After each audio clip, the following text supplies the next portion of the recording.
Welcome to Health Professional Radio. I'm your host, Neal Howard. Thank you for joining us again.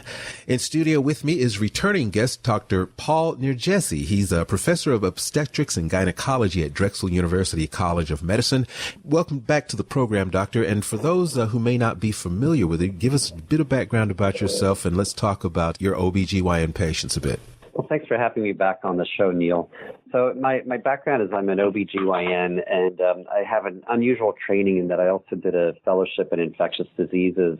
And for the past 25 plus years, I've been running a program called the Bacterial Vaginosis Center, where I focus on seeing women with chronic vulvovaginal problems.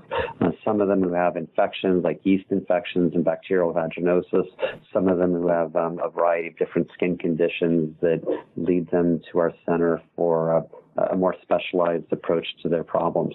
Well, you mentioned bacterial vaginosis. What is bacterial vaginosis or BV, and how common is it? So BV is a situation where women develop this imbalance between the different bacteria in the vagina, and there's a drop in lactobacilli, which are supposed to be the dominant flora in women in their reproductive years, and a growth of a broad range of different bacteria, most of them anaerobes. And it ends up causing symptoms, usually of an abnormal discharge, an abnormal odor. Sometimes less commonly, it can cause itching and irritation. And it's a really common condition. Various studies have tried to quantitate that. And in women in their reproductive years in the United States, the current estimate is that probably about 25% of women have BV, which if you think about it, is a really big number. So you've got these symptoms. BV isn't something that is easily treated, or is it easily treated? Well, it's easily treated. Sometimes there can be recurrences, which is a different issue, but there are a variety of treatments that are available, some oral, some vaginal.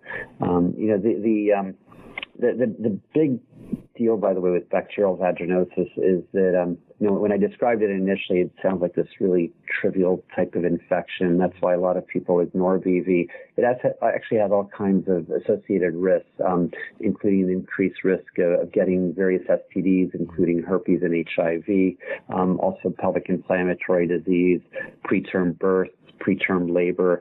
So it's more than just a minor vaginal infection. So as common as you say that it is this something that's easily diagnosed, or is it sometimes misdiagnosed? The diagnosis is pretty straightforward. The standard criteria are to do what's called Ansel's criteria, where you check the vaginal pH, see if it's elevated, mix the secretions with potassium hydroxide and check for fishy odor, and then do a wet mount to look for clue cells on microscopy. The catch is that most people don't bother to do those tests. The other thing is that now with CLIA regulations, it's sometimes difficult to even be allowed to do those tests in the office. And so a lot of times it gets diagnosed based on history or a very cursory exam, or sometimes people resort to doing PCR testing for these different bacteria, which can be really expensive and not necessarily more accurate than simple office-based tests. I understand that there was a new national survey released by Lupin Pharmaceuticals. Can you talk about that survey and what maybe some of the revelations were? Yeah, so Lupin is they have acquired secnidazole, which is going to be a single dose oral treatment for BV, which looks as though it's going to fit in very nicely with other options. And what they did is they did a survey at the National Association of Nurse Practitioners in Women's Health, which is a group which in a way is on the forefront of diagnosing and treating vaginal infections. And what they found was that fewer than half of healthcare providers thought that their patients know what bacterial vaginosis is. About 88% thought that patients mistake BV for a yeast infection. They also felt that sometimes patients might have symptoms of BV but might be too embarrassed to share it. And 94% of the healthcare providers said that patients with BV either don't call or schedule a follow-up appointment, and they kind of assume that things are going well if their symptoms improve. Those are some huge factors involving how common this condition is. Why do you think that those continue to persist as factors? Well, I think that for many women, the perception is that if it's any sort of vaginal problem, it's got to be a yeast infection. And the numbers are actually a little bit better than they used to be historically. So there's a family practitioner named Darren Ferris who 20 years ago published a paper where they administered surveys to women at different settings where they asked them kind of the classic symptoms of various scenarios. And I think the number was 2% of women could accurately recognize BV. And then a decade later, we actually were part of a group that did a study looking at women about to treat themselves for a yeast infection, and we found that 2/3 of them had BV. So actually, in this study, 48% of healthcare providers said that most of their fewer than half of the providers thought that their patients knew what BV is. That's actually a lot better than the 2% number that Darren Ferris found 20 years ago. So in a way, we're making progress, although it's really suboptimal. Would you say that what we just talked about were, I guess, the most surprising results of this survey, or were there things revealed that you kind of expected, anything that you didn't expect that was really profound? Well, I think the follow-up information that patients kind of assume that everything is going well.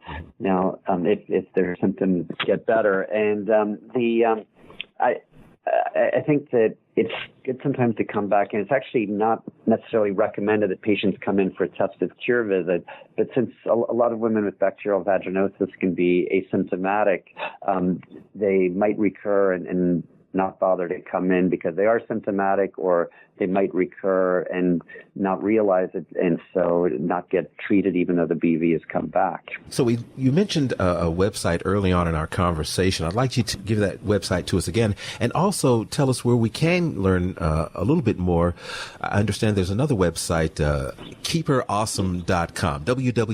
Yes, that's a www.keepherawesome.com. Yeah, so what keepherawesome.com is it's a website that talks a lot more about bacterial vaginosis, the issues related to bacterial vaginosis. It's really geared towards educating women about the different symptoms that you get with BV, in distinction with yeast infections, in distinction with trichomonas infections. So it's actually a really nice resource.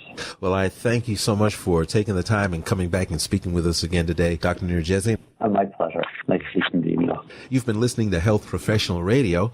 I'm your host, Neal Howard. Transcripts and audio of this program are available at hpr.fm and healthprofessionalradio.com.au. You can subscribe to this podcast on iTunes, listen in, and download at SoundCloud.